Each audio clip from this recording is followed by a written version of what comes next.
Hello everybody, Raven Knight here. Today we're continuing our dive into the heroes of For Honor, analyzing them for their lore, historical inspirations, playstyle, design, and overall feel. There's an old virtue about war. It doesn't matter how skilled the general or how brilliant the strategy. If your soldiers are subpar, then victory will always be impossible. Battles are won by the grunts on the front line, not the generals who stay sheltered in the rear, dishing out orders. And yet, it is a tragedy that history will remember these generals before it remembers the soldiers. So, the question must be raised. What about if the general rides out with his soldiers? What if the general is himself a soldier? Such is the case with the Wulin's own generals, the Jiang Jun.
As always, when it comes to the Wulin, the lore for Jiang Jun is disturbingly and pathetically lacking, so I will provide you with what the For Honor devs have given us, and then I'm going to add my own additions as well, shall I? Alright. So what we know is this. The Jiang Jun are the generals of the Wulin, as the name literally means general. Only the finest of Wulin can become Jiang Jun, as it requires not only battle skill, but also an intense knowledge of the battlefield. They inspire others to fight on their behalf, and they strike fear in their foes when they enter the battlefield. With their masterful understanding of war, the Jiang Jun fight every battle with confidence and decorum. They show disgust to the undisciplined and incapable, and are just as critical of their allies and underlings as they are of their foes. To earn the approval of a Jiang Jun is a high honor. And that's about it that we're given. Now, as for my personal lore, I would say that the Jiang Jun have something of an age requirement. I mean, if you look at all the builds of Jiang Jun, they're all in their middle ages or elderly areas, which makes me think that, first of all, you need to have survived a lot of battles. You need to have gone through a lot of training and a lot of experience. Probably have to get a certain number of kills on the battlefield. I would say you also need to take classes or training. You need to, be educated in the right ways, learn proper battlefield doctrine, learn tactics and strategy. You need to demonstrate that you can read a battlefield very well. You need to know what you're doing. You can't just walk in and say, hi, I'd like to join your army, please. What position would you like? I'll be a Jiang Jun. All right, you're in. It doesn't work that way. You need to actually earn the place of a Jiang Jun. That's why Jiang Jun can carry the mantle of such high prestige. Further, I think that being a Jiang Jun is different than just being a leader. Being a leader can go to anyone. For example, you have General Zhe. He's not a Jiang Jun. He's a general, but he's not a Jiang Jun. That's different. I think that anyone can be a leader of a warband or group or a leader in the Wulin, but only a select few can be Jiang Jun, and the reason why is because Jiang Jun carry with them a very high honor and expectation of excellence that you don't just give to anyone, which is, of course, why Tian Zhilong will always be superior to General Zhe. I get ahead of myself. Anyway, that's my thoughts on the lore. That's what we know about Jiang Jun in the world of For Honor, but who are they based on in reality? Let's talk about it.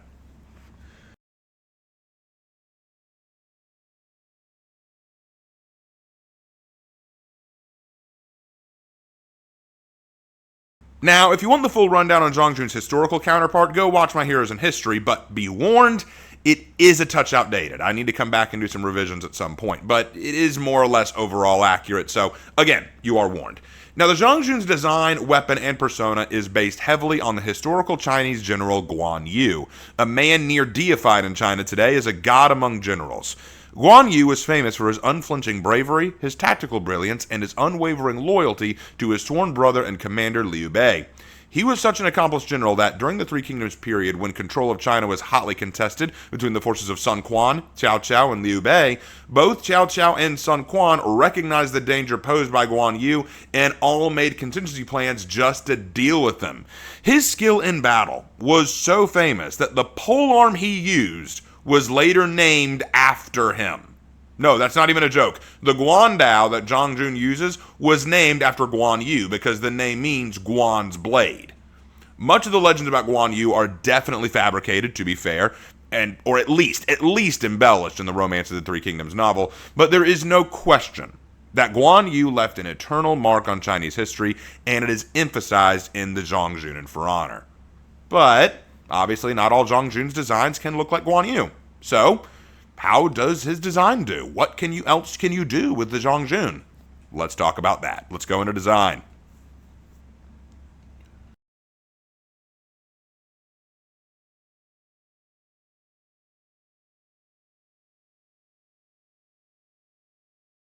So Jiang Jun is arguably the oldest For Honor hero by default, unless you want to count Griffin. You'd be hard-pressed to find a young-looking Jiang Jun in the game. As such, most of his designs have him with a broad, perhaps portly body, an aged face, usually with a beard or mustache, a refined countenance, and a deep, mature voice. Some of his designs have him with a cape, which I'll grant is an acquired taste, but I like it. I think it can look good with a lot of looks. And fortunately, most of Jiang Jun's designs are very customizable with colors and paint patterns, thus allowing you to be downright inventive with his looks. His ornaments are very hit and miss. A lot of the original ones aren't that good to me, but again, it's more preference than anything. Otherwise, there's just not a lot to say about Jiang Jun.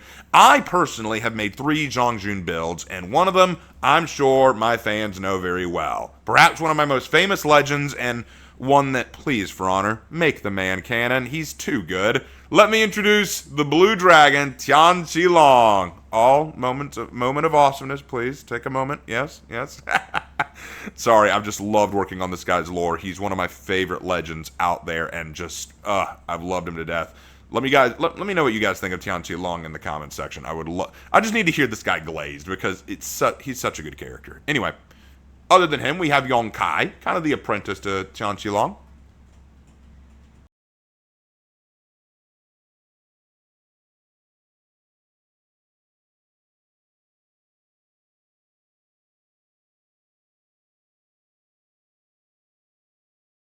And Shu Bao Sen, who is a member of the Keepers, who is a druidic order that I've talked about before.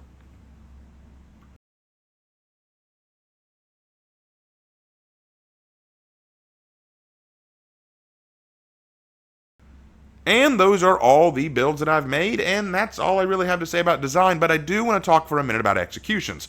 So, when it comes to executions, I love almost all of Jiang Jun's executions. Picking a favorite or least favorite was very difficult because I like all of them, so it's hard to decide which ones I really don't like or really do like. And if you want to hear me grade Jiang Jun's execution, go check out my Executions Graded series to see more about that. But if you just want to hear my favorite and least favorite, here's what I have to say. For favorite, again, really hard to pick, but I did go with To Be Precise because the feel of this one is just so good. I love the wind-up. I love the lift of the chin. I love that wide-arcing swing and then the follow-through into the dropping stance. Look, I've talked a lot about decapitations in this game, and I stand by what I say, but sometimes what feels good is just good, and I think that this feels really, really good. One of his best, if not his best, and like I said, hard to pick. So if you had a different one, I totally understand. Now going into his least favorite, again, I like all of them, so it's hard for me to pick a least favorite, but if you forced me to, I'd say Fleischwater. I think my biggest problem with Fleischwater is the ending. The beginning portion is fine, he's showing off his skill at being able to manhandle his opponent without much effort, but then he just turns around and the opponent just kind of runs into the blade, and I feel like that's just not it. I don't know. I just feel like that's kind of lazy. I would have liked to have seen him show off even more skill, but no, it's just, he just ran into the blade. That's not really manhandling him. The enemy's just a clumsy idiot, so I don't know. It just doesn't do it for me. If you like it, I understand, because I like it too, but I had to pick a least favorite, and that was my least favorite. So, that is all I have to say about the executions, but I know what you're all thinking. Come on, you've all been waiting for it. It's what you care about. You don't care about all this stuff. You want to know how to play the dang guy. So, how do you play Jiang Jun? Well, time to get into moveset.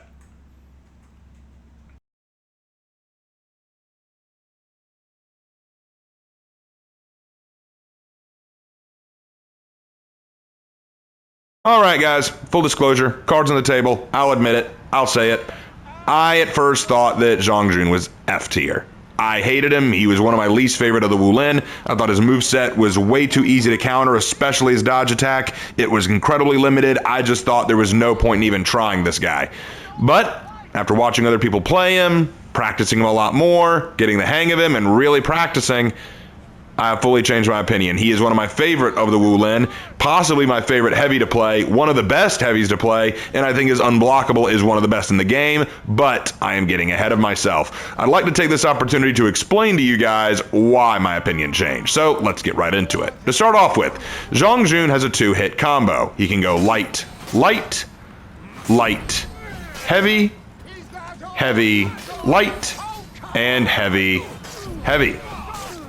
Pretty basic moveset, pretty clear cut. Now, as you can see, the second heavy in the combo comes out as unblockable. That is important to keep in mind. It also is important to keep in mind that his opening heavy has hyper armor, which means that you can trade blows with it if thrown at the right time. So you have an opening heavy that has hyper armor and a follow-up heavy which is unblockable. And if thrown from the top, that unblockable can do 30 stinking damage, and from the side, it can do 28 damage. So keep all that in mind. We will be circling back to that. Now, a couple things to keep in mind about old Jiang Jun here is the fact that he can cancel his attacks by soft feigning. So I can start a heavy, then back up into what's called a Shifu's pose. Why is that important? You'll see why in a minute. We'll get to Shifu's pose in a minute. Just hold on to that. Now, when doing your unblockable, you can cancel just by hitting the cancel button, or you can soft feint into Shifu's pose, or soft feint it into a guard break. And getting an opponent in the guard break does allow you a free top heavy. Keep all that in mind. It is important. So what we have here is a character with a really strong 50-50 unblockable. So I can throw that unblockable for 28 damage, or I can cancel, guard break, and then get a 24 damage top heavy. A small amount of damage difference, but still good. Now, Jiang Jun does have a zone. It eats half of his stamina to throw it and it only does 16 damage, but keep that zone in mind. It is important for later. Now, with all the stuff that we've talked about in mind, let's go into the Shifu's pose. What does the Shifu's pose do? Well, let's say that I'm completely out of stamina. I'm just throwing stuff. I've thrown my zone. Going into Shifu's pose by it works just like going into an all guard or a hidden stance on Nobushi. You do a back step and you go into this pose, which looks really austere and really cool. The problem with this pose is you are completely guard break vulnerable. Have a look. So you are in a lot of trouble if you go into this pose and you're not careful. Plus you have no guard, which means that I can be hit while in this pose. What you want to do in the pose is if my brother throws an attack, I can use it to evade the attack. Watch what happens when he does it this time. He'll even wag his finger at him, like naughty, naughty. Now, why do we want to go into the Shifu's pose? Well, not only does it put us in a position to dodge an attack, but look at how fast it gives me back stamina. Yes, you can go into the Shifu's pose and get back stamina incredibly quickly, because the biggest weakness of Jiang Jun is, unlike most of the other heroes, he eats through stamina. A lot of his attacks cost a ton of stamina, especially his zone, which costs, let's take a look at that zone, 60 effing stamina. That is a 16 damage attack that costs 60 stamina. This dude eats through stamina, which is why you need the Shifu's pose to counter it to get your stamina back. But that's not all you can do. From this pose, you can do your zone attack, and it's unblockable. So what you can do is if my brother throws a heavy, it's a great way to respond to an attack. So you want to keep all that in mind with the Shifu's pose. Plus, remember, I can do a heavy attack. Sorry, 1 second. And then back up in the Shifu's pose. I can kind of bait my opponent a little bit, which works really well. You can also do this with your dodge attack. So I can do a dodge heavy, and immediately after the dodge heavy, use my recovery to back into a Shifu's pose. You can go into Shifu's pose for any dodge recovery. Which means that if they dodge you and try to catch you, you might be able to back into a Shifu's pose. Now, we talked about the dodge attack. Let's go back into that dodge attack. You can do a dodge heavy attack. Very slow, very cumbersome, and unfortunately, it's guard break vulnerable. Bro, if you will try to guard break me out of it. A little too late. Try it again.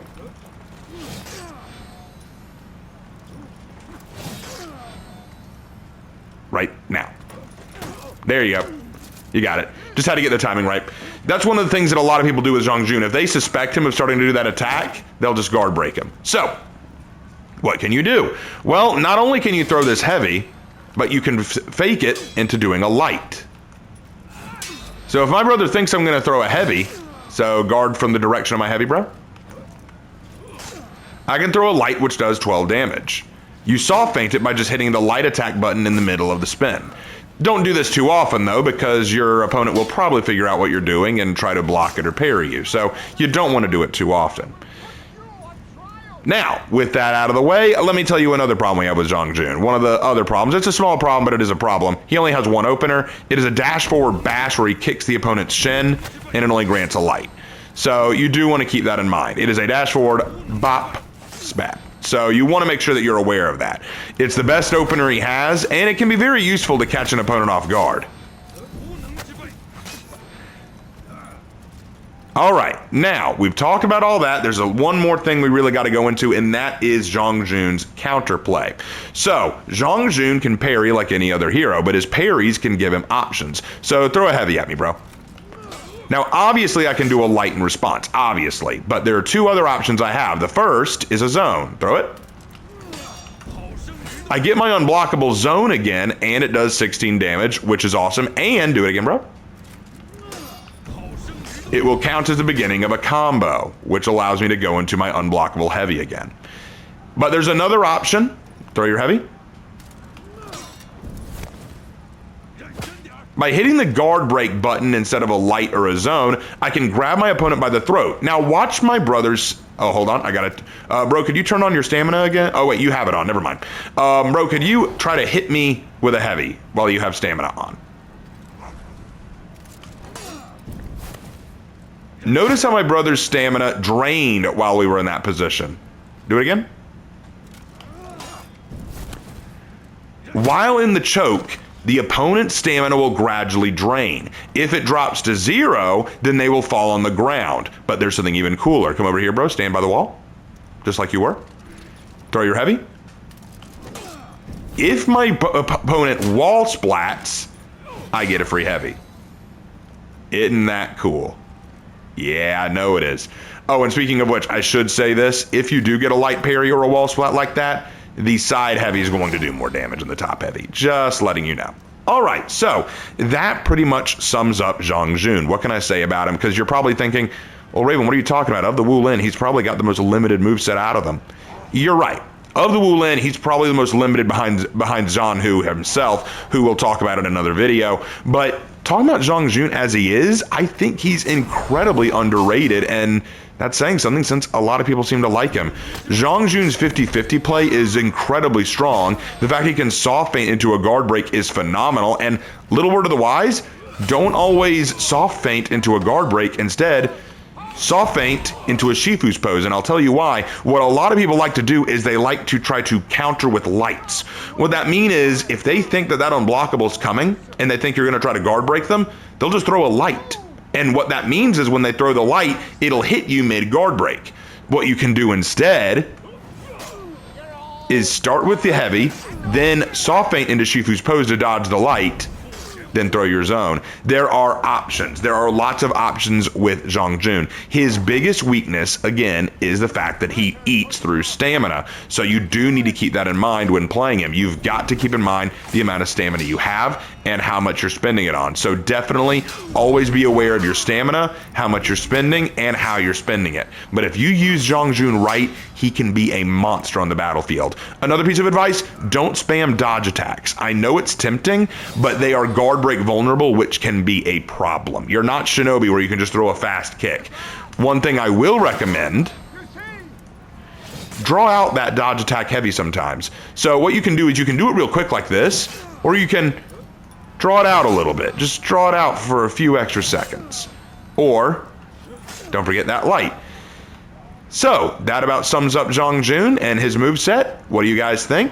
While you're talking about it in the comments, we'll wrap up the video.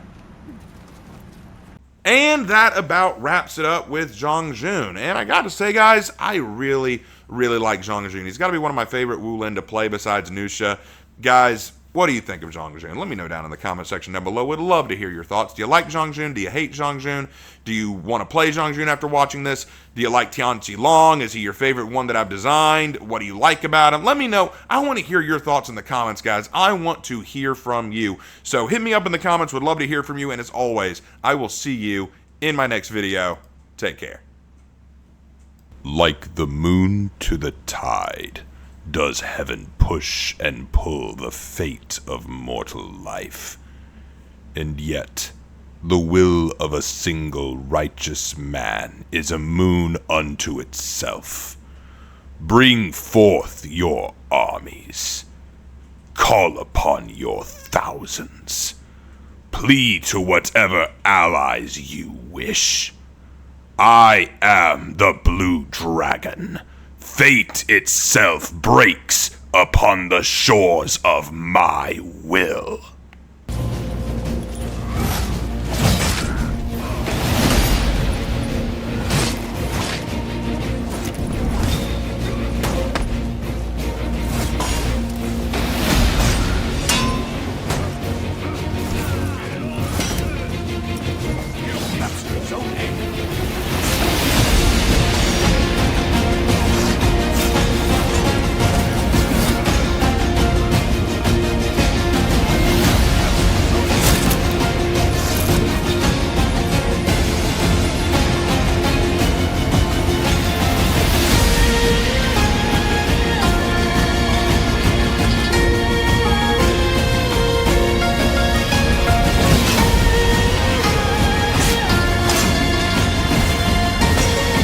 Just a minute.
Fate itself breaks upon the shores of my will.